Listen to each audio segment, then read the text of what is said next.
Assalamualaikum warahmatullahi wabarakatuh.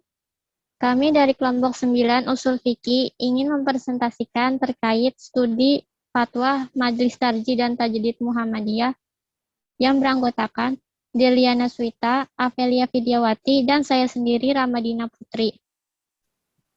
Materi yang akan dibahas yang pertama, pengertian fatwa dan pengertian istinbat hukum. Yang kedua, metode istinbat hukum Majelis Tarjih Muhammadiyah. Yang ketiga, metode pendekatan dan teknik ijtihad Tarjih Muhammadiyah. Dan yang keempat, metode istinbat hukum Majelis Tarjih Muhammadiyah dalam fatwa rokok.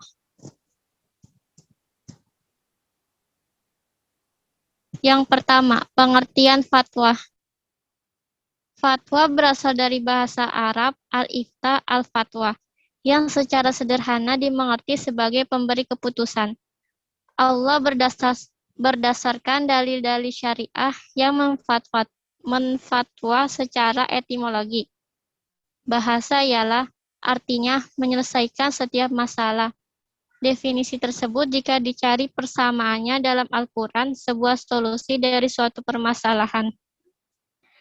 Seperti firman Allah Subhanahu wa Ta'ala yang artinya, dan mereka minta fatwa kepadamu tentang para wanita.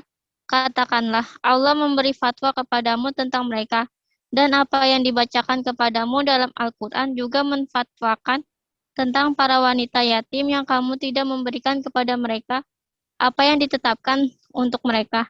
Sedang kamu ingin mengawini mereka, dan tentang anak-anak yang masih dipandang lemah. Dan Allah menyuruh kamu supaya kamu mengurus anak-anak yatim secara adil. Dan kebajikan apa saja yang kamu kerjakan, maka sesungguhnya Allah adalah Maha mengetahuinya. Sedangkan fatwa secara terminologi atau istilah ialah fatwa adalah menyampaikan hukum-hukum yang mencangkup segala persoalan. Fatwa muncul karena adanya suatu perkara akibat perkembangan sosial yang dihadapi oleh umat. Pengertian istinbat hukum. Istinbat berasal dari kata nabut yang berarti air yang mula-mula memancar keluar dari sumur yang digali. Dengan demikian, menurut bahasa, arti istinbat ialah mengeluarkan sesuatu dari persembunyiannya. Sedangkan secara istilah adalah mengeluarkan hukum-hukum fikih dari Al-Quran dan Al-Sunnah melalui kerangka teori yang dipakai oleh ulama usul. Dalam hal ini, arti istinbat menjadi upaya mengeluarkan hukum dari sumbernya. Makna istilah ini hampir sama dengan ijtihad. Fokus istinbat adalah teks suci ayat-ayat Al-Quran dan hadis-hadis Nabi. Karena itu, pemahaman, penggalian, dan perumusan hukum dari kedua sumber tersebut disebut istinbat. Dalam penetapan hukum Islam, sumber rujukan utamanya adalah Al-Quran dan Al-Sunnah. Sedangkan sumber sekundernya adalah ijtihad para ulama. Setiap istinbat atau pengambilan hukum dalam syariat Islam harus berpijak atas Al-Quran dan Al-Sunnah Nabi. Yang kedua, metode istinbat hukum Majelis Tarjih Muhammadiyah. Pokok manhaj metodologi Tarjih Muhammadiyah, manhaj bermakna jalan. Ringkasnya, manhaj tarjih bermakna metodologi dalam melaksanakan tarjih. Selain itu, manhaj dalam tarjih juga mengandung pengertian sumber-sumber pengambilan norma agama. Sumber agama adalah Al-Quran dan Al-Sunnah yang ditegaskan dalam sejumlah dokumen resmi Muhammadiyah, antara lain 1. Pasal 4 ayat 1. Anggaran dasar Muhammadiyah yang telah dikutip di atas yang menyatakan bahwa Gerakan Muhammadiyah bersumber kepada dua sumber tersebut. Yang kedua, Putusan Tarjih Jakarta 2000 bab 2 angka 1 menegaskan, sumber ajaran Islam adalah Al-Quran dan Al-Sunnah Al-Maqbulah. Putusan Tarjih ini merupakan penegasan kembali apa yang sudah ditegaskan dalam putusan-putusan tersebut. Putusan-putusan terdahulu. Materi selanjutnya akan disampaikan oleh Desi, dipersilakan. Terima kasih Saudari Ramadina Putri. Saya lanjutkan. Tarjih sebagai kegiatan intelektual untuk merespon berbagai persoalan dari sudut pandang syariah, tidak sekedar bertumpu pada sejumlah prosedur teknis saja. melainkan juga dilandasi oleh semangat pemahaman agama yang menjadi karakteristik pemikiran Islam Muhammadiyah. Semangat yang menjadi karakteristik pemikiran Islam Muhammadiyah dimaksud diingat dalam memori kolektif orang Muhammadiyah dan akhir-akhir ini dipatrikan dalam dokumen resmi. Semangat tersebut meliputi tajdid, toleran, terbuka, dan tidak berafiliasi terhadap mazhab tertentu. Penjabaran dari prinsip majelis tarjih bersifat terbuka dan toleran adalah selanjutnya.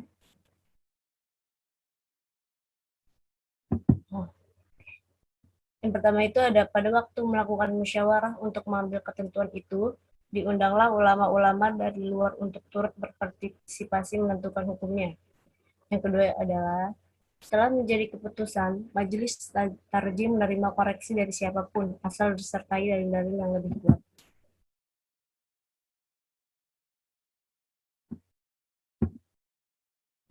Nah, yang ketiga itu ada metode pendekatan dan teknik ijtihad tarjih Muhammadiyah. Dalam Muhammadiyah, ijtihad hukum adalah mencurahkan segenap kemampuan berpikir dalam menggali dan merumuskan hukum syar'i yang bersifat zoni dengan menggunakan metode tertentu yang dilakukan oleh yang berkompeten, baik secara metodologis maupun permasalahan. Posisi ijtihad bukan sebagai sumber hukum, melainkan sebagai metode penetapan hukum. Sedangkan fungsi ijtihad adalah sebagai metode untuk merumuskan ketetapan-ketetapan hukum yang belum terumuskan dalam Al-Quran dan As-Sunnah. Dalam hal ini, Muhammadiyah sejalan dengan faham kelompok Mukhti yang menyatakan bahwa ijtihad adalah metode penemuan hukum, bukan sumber hukum dalam Islam.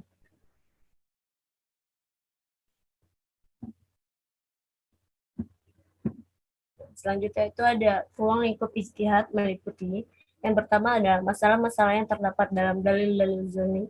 Yang kedua adalah masalah-masalah secara eksplisit tidak terdapat dalam Al-Quran dan As-Sunnah.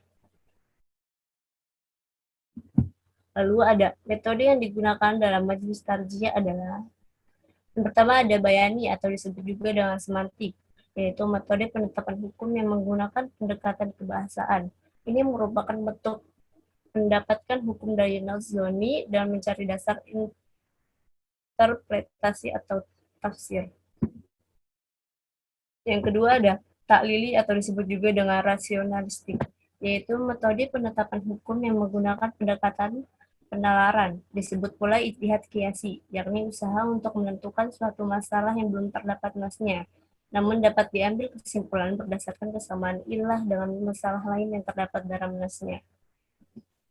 Yang ketiga ada istilahi atau disebut juga dengan filosofis, yaitu metode penetapan hukum yang menggunakan pendekatan kemaslahatan, yakni upaya mencari ketentuan hukum sesuai masalah yang tidak ada ketentuan nasnya dengan mendasarkan pada kemaslahatan yang akan dicapai.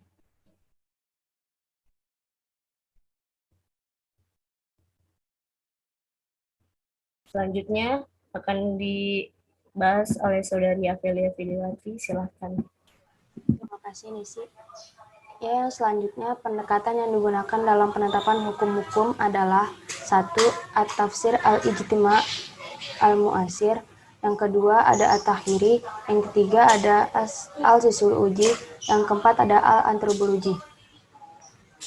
Dalam menetapkan hukum, teknik yang digunakan dalam manhaj tarjih Muhammadiyah adalah yang pertama ada ijma'. Majelis Tarjih Muhammadiyah ini hanya menerima ijma yang terjadi pada kalangan sahabat Nabi atau ijma sababi. Hal tersebut dikarenakan bahwa pada masa sahabat jumlah umat Islam masih sedikit, sehingga memungkinkan terjadinya ijma. Sedangkan pasca masa sahabat di mana Islam sudah berkembang ke berbagai penjuru, jumlah umat Islam pun semakin bertambah banyak dan tidak memungkinkan lagi adanya ijma.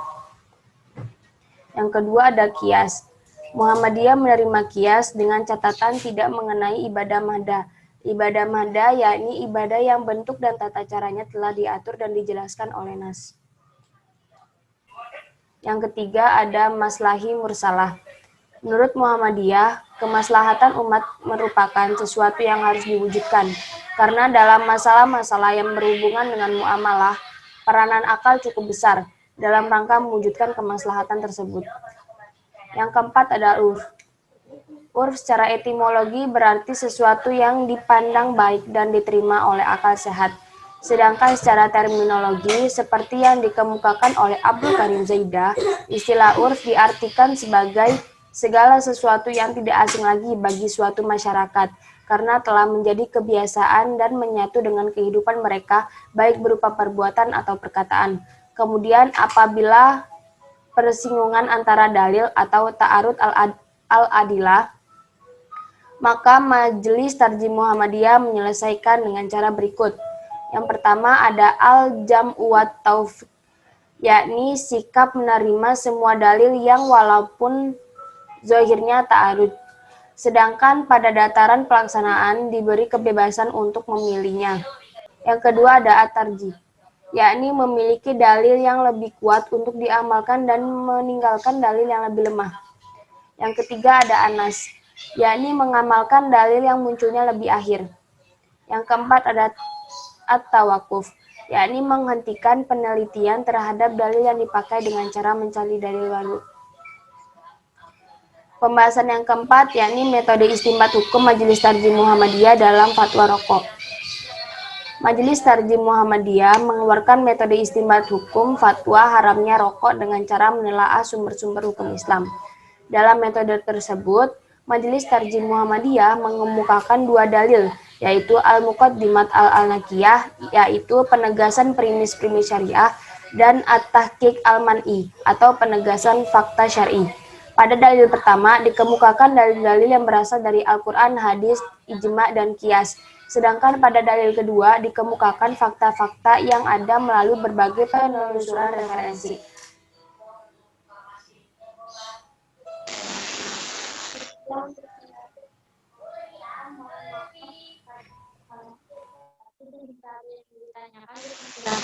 Wassalamualaikum warahmatullahi wabarakatuh.